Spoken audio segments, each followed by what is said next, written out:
feeling like you're constantly playing catch up in the tech world, especially, in software development. Mm. It moves so fast. It really does. It can feel overwhelming. Yeah, like trying to learn a new language every 6 months or something. Consider this deep dive your cheat sheet. Precisely. Yeah. And we've got some really interesting material today.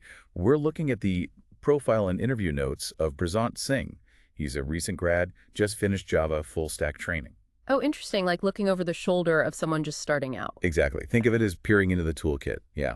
Okay, so what specifically are we working with here? What sources? Well, we have Prashant's resume first. That gives us the basics, his education to the MCA from Amity University in 2024, his BSc before that, the usual academic path. Right. But I think more revealing is the detail on his 6-month Java full stack training from a place called Ducat. That's pretty intensive. Okay, so not just degrees, but specific targeted training. Is there more? Well, yeah. Besides the resume, we've got his actual prep notes. Notes on common interview questions, Java, Spring Boot, ReactJS, even HR stuff, plus some coding challenges he was likely practicing. Wow, okay. That's quite a cache. So for you listening, what's our mission today with all this? Our goal, really, is to dive in and pull out the key insights. What skills, what knowledge, even what kind of thinking is expected from someone stepping into Java full stack right now. So it's like a focused snapshot of current demands and interview expectations. Exactly that. A shortcut to understanding what's relevant today. All right, let's get started. Let's get that professional snapshot of Prashant. What stands out? Well, education shows that steady progression, like we said, MCA after BSc. But the real key, I think, is that focused Ducat training.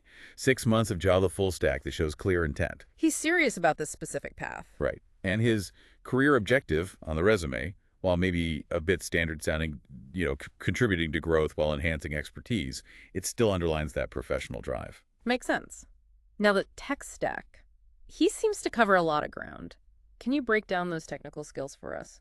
Back-end first, maybe? Sure. Okay. Back end. He lists Java 8 and 17. That's good. Shows awareness of the widely used older version and a newer one. Important distinction. Definitely. Then the core Java concepts. OPS, collections. Absolutely fundamental. You can't build anything serious without those. Right, the building blocks. Exactly. Then frameworks. He's got Hibernate for database stuff, Core Spring. And then the big ones from modern Java dev. Spring Boot, Spring Data JPA. Spring Boot is huge now, isn't it? Why is that? It just makes setting up Spring applications so much faster. Less boilerplate, more focus on the actual logic.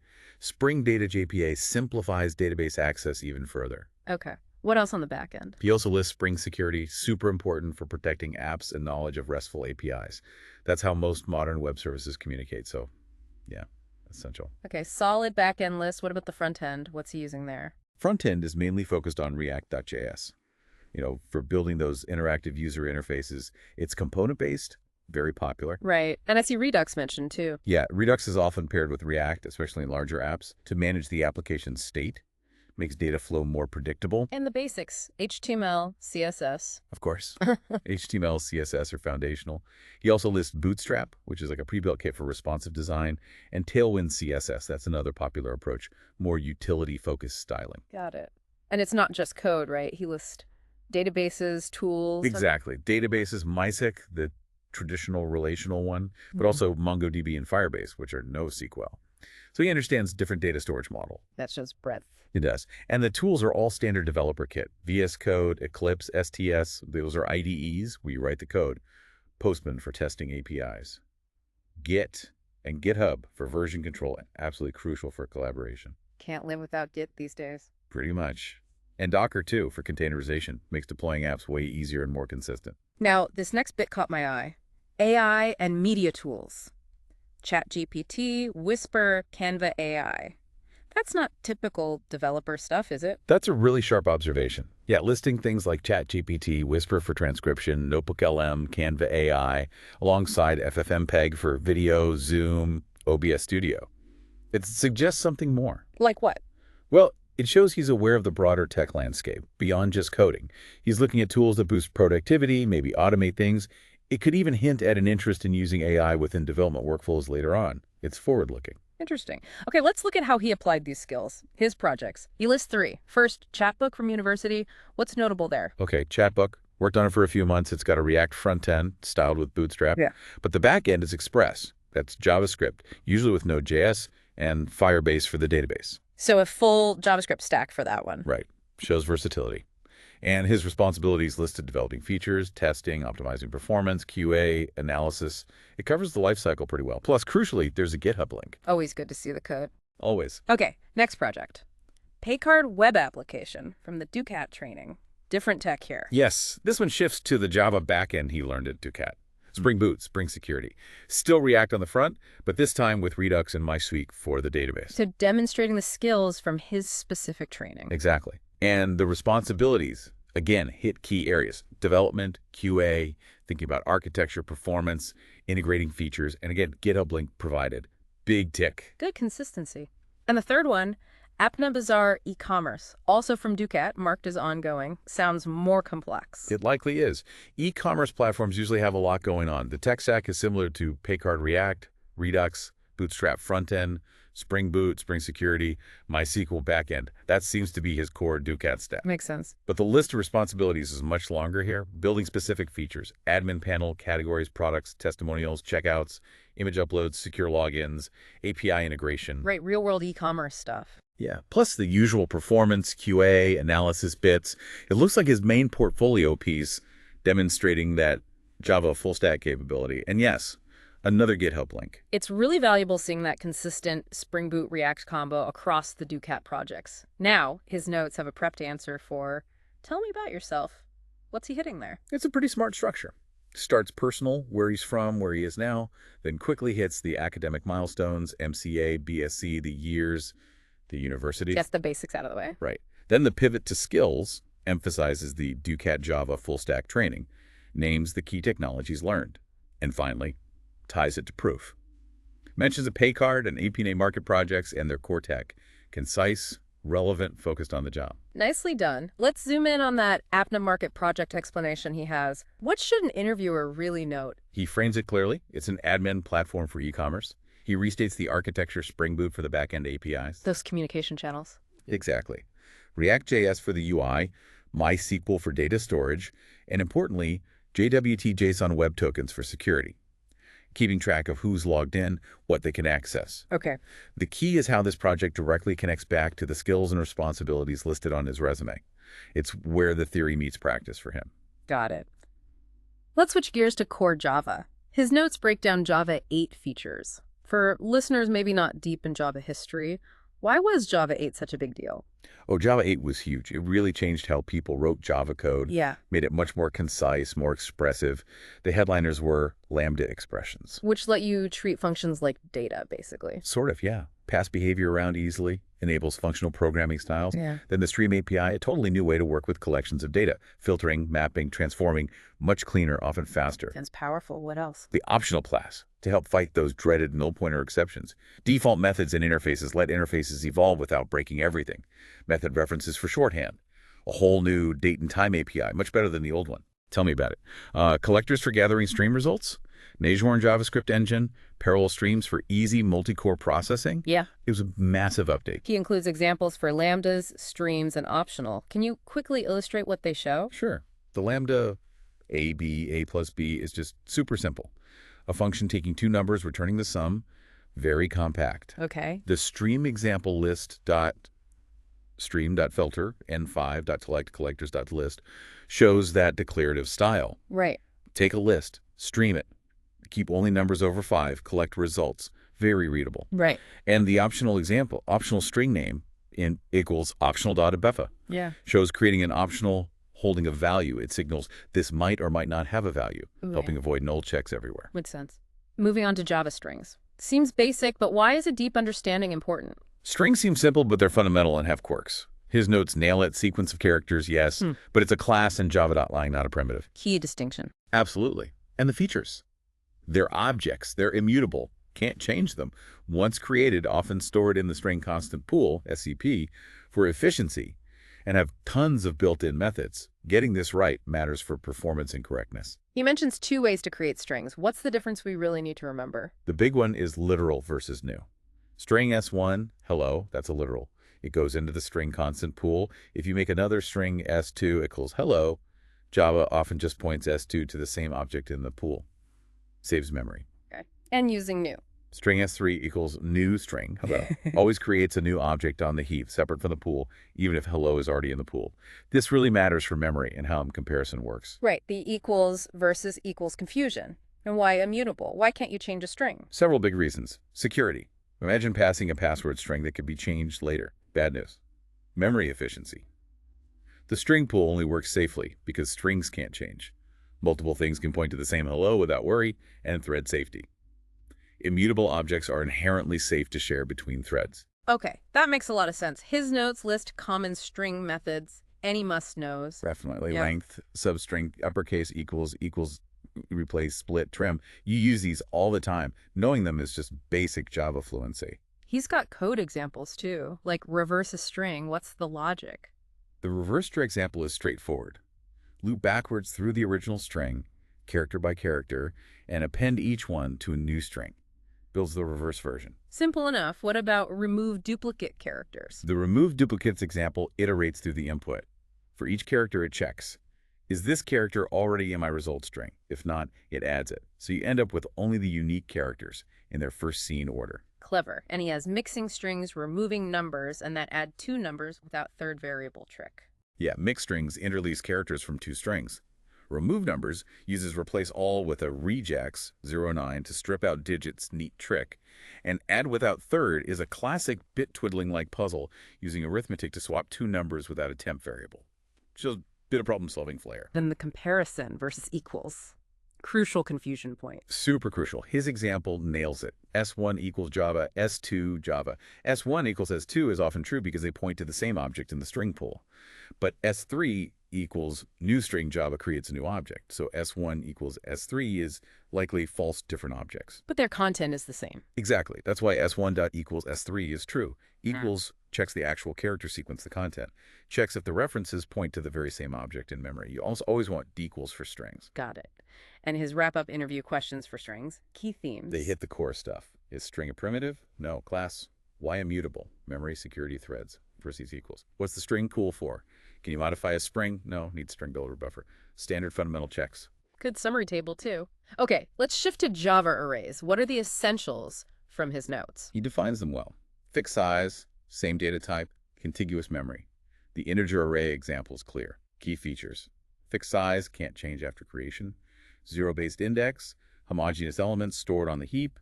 Fast access by index, because memory is sequential. He mentions 1D and multi-dimensional arrays. Pretty standard concepts. Yeah, 1D is just a list. Multi-dimensional, like 2D, is like a grid or table and an array of arrays. Need to know how to work with both. And the array index out of bounds exception, a common pain point. Very common. Happens when you try to access, say, index 10 in an array that only has 10 elements. So valid indices are 0 through 9. His note is good. R.length is the total count, so the last valid index is always R.length 1. Got to remember that. Zero-based indexing. Right. Interview questions on arrays. What are they getting at? Core definition. The fixed size nature. And critically, the difference between array and array list. That comes up all the time. Array list is dynamic, resizable, part of the collections framework, also default values, and the same data type constraint. Array versus array list, key difference. Okay, another summary table. Now, the big OOP principles, starting with encapsulation. What's the core idea?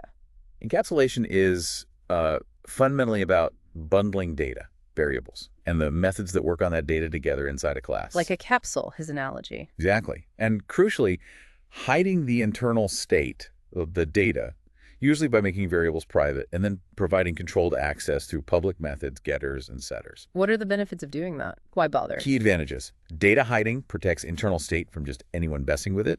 Controlled access, you decide how data is read or changed, maybe add validation and setters. Better security. Flexibility, you can change the inside workings later without breaking code that uses the class as long as the public methods stay the same. And just better organization. His student class example likely shows this. Yeah, a typical example would have private string name, private int age, then public get name, get age, and maybe set name, string n, set age, int methods.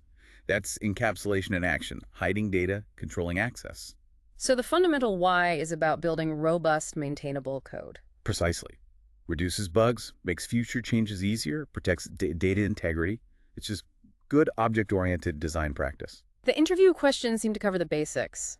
Anything tricky? Mostly definitions, how it's done, private plus getter setters. The key point is often distinguishing it from abstraction. They're related but different. Encapsulation is about hiding data. Abstraction about hiding complexity. Good lead-in. Next up, abstraction. How does it differ from encapsulation? Abstraction is more about hiding the how, the implementation details, and showing only the essential features. It simplifies things for the user of the class or system. Like his car analogy, you use the wheel and pedals. You don't need to know about the engine internal. Exactly that. You interact with the abstract interface. And the benefits of abstraction. Mainly managing complexity. Lets you focus on high-level function. Makes code easier to understand and use. And like encapsulation, it allows internal changes without breaking client code, as long as the essential interface doesn't change. He lists 2 ways to achieve it in Java: abstract classes and interfaces. What's the difference? Okay, an abstract class, abstract keyword, can have both abstract methods, no body, must be implemented by subclasses, and concrete methods with implementation. Can't create an object directly from an abstract class. Right, you have to extend it. Exactly. An interface, traditionally, was only abstract methods, a pure contract. But Java 8 added default and static methods with bodies, and Java 9 added private methods, so they're more flexible now. And the implementation difference. A class extends one abstract class, but implements multiple interfaces. That's how Java gets around the issues of multiple class inheritance while still allowing multiple type inheritance. His animal abstract class example with dog extending it makes sense. What about the vehicle interface? The vehicle interface might define start. The car class implements vehicle and must provide its own start method, maybe printing car starts. The interface defines the what a vehicle must start. The class defines the how. Got it. And another helpful comparison table. Interview questions focus on definitions again. Any tricky bits? Definitions, the 2 ways. Abstract class, interface, the difference from encapsulation again. Can abstract classes have constructors? Yes, mainly for subclasses to call via super. Can you instantiate them? No. Pretty standard stuff. Okay, moving to polymorphism. One name, many forms. Nice definition. It is effective. Yeah, polymorphism lets objects of different classes respond to the same method called differently in their own way. 2 main types in Java: compile time, method overloading, and runtime, method overriding. Method overloading, compile time. How does that work? Overloading happens within a single class. You have multiple methods with the same name but different parameter lists, different number, type, or order of parameters. The compiler figures out which one to call based on the arguments you pass. Like his calculator example with different add methods for ints or doubles. Perfect example. Same name, different inputs, decided at compile time. And runtime polymorphism or method overriding, that happens later. Yes, runtime. Overriding happens between a superclass and a subclass. The subclass provides its own version of a method that it inherited from the parent. Same name, same return type, same parameters. Okay. The key is which version gets run is decided at runtime, based on the actual object type, not the reference type. His animal was sound, and dog overriding sound to bark is the classic illustration. An animal reference pointing to a dog object we'll call the dog sound method. The remote control analogy works well there. Same button, different devices react differently. What about the bonus questions he included? They cover important details. Can't override private methods, they aren't inherited that way. Constructors aren't inherited overridden either, though subclasses call parent constructors using super. If parent and child have the exact same method signature, it's overriding. And protected members are accessible in subclasses, even across packages via inheritance. Good clarifications. And a summary table comparing overloading and overriding. Excellent. Next, OOP pillar. Inheritance. How's it work in Java? Inheritance lets a new class, the child or subclass, inherit fields and methods from an existing class, the parent or superclass. Big benefits. Code reuse, write common stuff once. Creating is relationships. A dog is an animal. Better organization. Like his animal and dog example. Exactly. Dog gets animal's traits and can add its own, like bark. He lists inheritance types. Yeah. Java supports single and multi-level, but not multiple inheritance with classes, right? Correct. Java allows a class to extend only one direct parent, Yeah. single inheritance. You can have chains like C extends B extends A, multi-level. You can have multiple classes extend one parent, hierarchical. But one class cannot extend multiple classes directly. To avoid the diamond problem. Primarily, yes. Yeah. That ambiguity. Java uses interfaces to achieve a similar effect. A class can implement multiple interfaces, inheriting multiple types, and default method implementations if available. The super keyword and method overriding are closely tied to inheritance, their roles. Super is used in the subclass to refer to its immediate parent. You use super to call the parent's constructor, must be the first line in the subclass constructor, Hmm. or super.methodName to call the parent's version of a method, maybe one you've overridden. And overriding we covered subclass provides its own version of an inherited method. Right, for specialized behavior. His examples for both super and overriding are pretty clear. The access modifiers table is also key for inheritance. It's definitely. Shows what a subclass can actually access from its parent. Public and protected are accessible. Default, package private, only if in the same package. Private is never accessible from outside the class itself, not even by subclasses.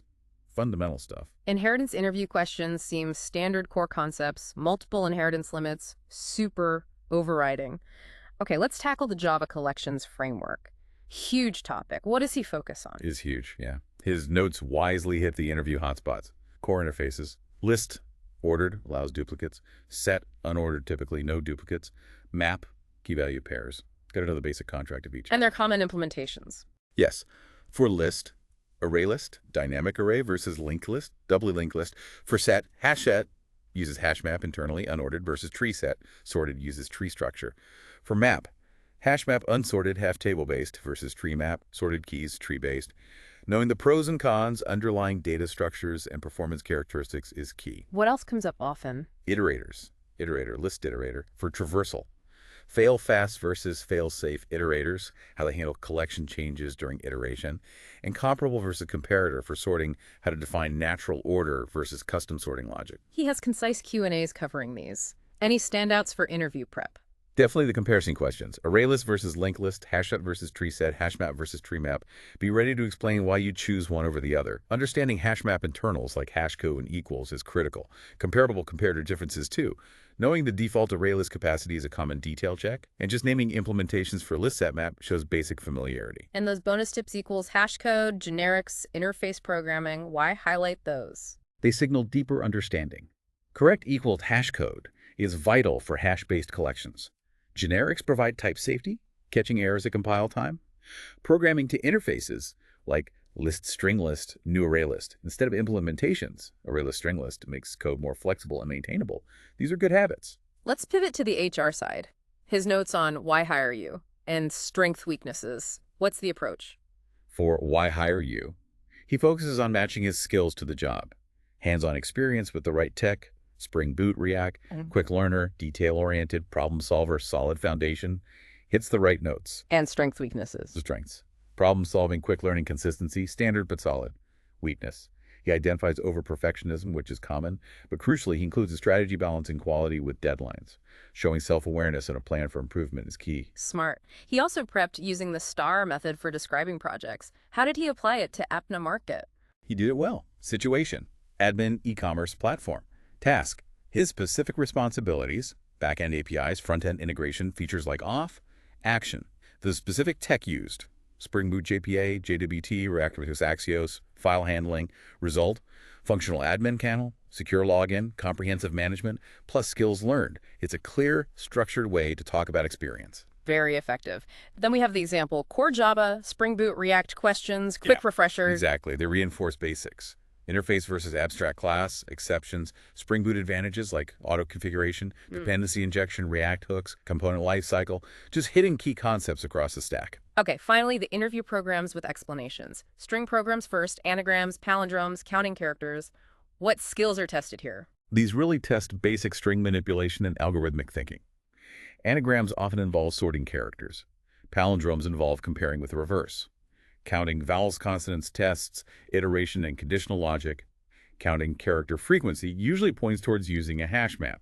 Comparing without equals might use compare to or manual loops. Finding duplicate words involves splitting and using a hash map for counts. Foundational stuff. And the array programs. Finding largest, reversing, sorting without built-ins, removing duplicates, finding missing numbers. Similar themes. Array traversal, comparison logic, basic algorithms. Largest element is simple iteration. Searching is often linear scan. Reversing needs index manipulation. Sorting without built-ins usually means implementing something like bubble sort. Simple, if not efficient. Removing duplicates often leverages a set. Second largest requires careful tracking. Palindrome check is comparing start and inwards. Missing number often uses the sum formula trick. Counting occurrences again points to hash maps. Merging arrays involves creating a new one and copying elements. All about fundamental array handling and problem-solving logic. Lastly, Java exception handling can be tricky. What are the core ideas in his notes? The hierarchy diagram is key. Throwable at the top, then error, serious, usually unrecoverable system issues, and exception, things programs might handle. And exceptions split further. Right. Checked exceptions, like IO exception, which the compiler forces you to handle, try, catch, or throws, and unchecked exceptions, subclass runtime exception like null pointer exception, usually programming errors, which you don't have to explicitly handle, though you sometimes might. Understanding this hierarchy and distinction is crucial. And the handling mechanism. The try-catch, finally block. Try the risky code, catch specific exceptions, finally runs regardless for cleanup. Also throw to manually raise an exception and throws in a method signature to declare it might throw checked exceptions. Best practices like custom exceptions, resource management, finally, or try with resources, and using unchecked exceptions judiciously are also important. His interview questions cover a good range here. Anything to particularly emphasize? Definitely no checked versus unchecked. No throwable is the root.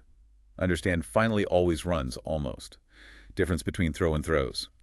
How multiple catch blocks and multi-catch work. Why create custom exceptions? Error versus exception.